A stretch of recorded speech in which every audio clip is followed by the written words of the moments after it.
देखिए, बहन जी से मेरी कोई नाराजगी नहीं है। मैंने उनको हमेशा बड़ा माना, वो मुझे छोटा नहीं मानती अपने परिवार का।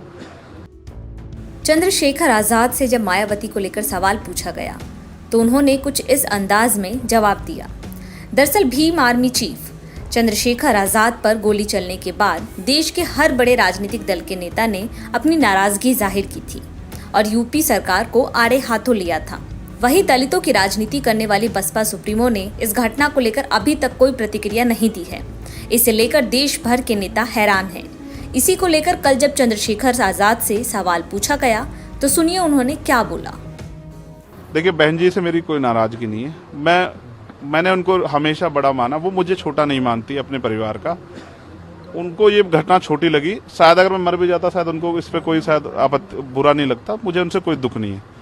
मेरे लोग मेरे साथ नहीं है बहुत, और वो समझ रहे हैं कि जो उनके लिए मरने को तैयार है, जिसने जो जान पे जिसकी बनाई है, वो हमारा अपना है। मेरे लोग मेरे साथ खड़े होंगे, मैं इस लड़ाई को लड़ता रहूंगा। लगभग सभी दलों के मायावती हर एक छोटी बड़ी घटना पर ट्वीट करती हैं, लेकिन चंद्रशेखर पर हुए हमले पर उन्होंने ट्वीट नहीं किया। इस पर सवाल उठने लगे कि कहीं ऐसा तो नहीं कि चंद्रशेखर के बढ़ते कद को मायावती बसपा के लिए खतरा मान रही हैं। चंद्रशेखर आजाद को कभी भी खुले तौर पर मायावती का विरोध करते नहीं देखा, लेकिन बहुजन समाज पार्टी सुप्रीमो मायावती शायद उनकी मौजूदगी से खतरा महसूस कर रही हैं। इसीलिए मायावती ने चंद्रशेखर के हमले पर कोई ट्वीट नहीं किया। मीडिया से बात करते हुए चंद्रशेखर ने सीएम योगी पर भी गंभीर आरोप लगाए।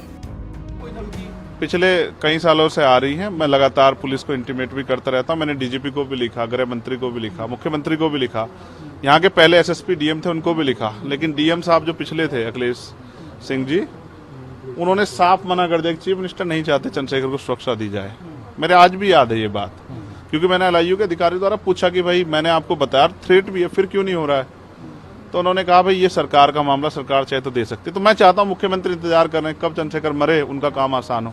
लेकिन उनको ये नहीं पता कि गरीबों की, कमजोरों की, शोषितों की बात करने वाला चंद्रशेखर इतनी आसानी से उनकी राह के रास्ते में से नहीं हटेगा। आपको बता दें कि भीम आर्मी चीफ चंद्रशेखर 28 जून शाम को अपने एक साथी की मां की रस्म पगड़ी में शामिल होने के बाद सहारनपुर लौट रहे थे। तभी उन पर जानलेवा हमला हुआ। फायरिंग के दौरान एक गोली चंद्रशेखर को छूते हुए निकल गई। सूचना मिलते ही मौके पर पुलिस की टीम पहुंच गई।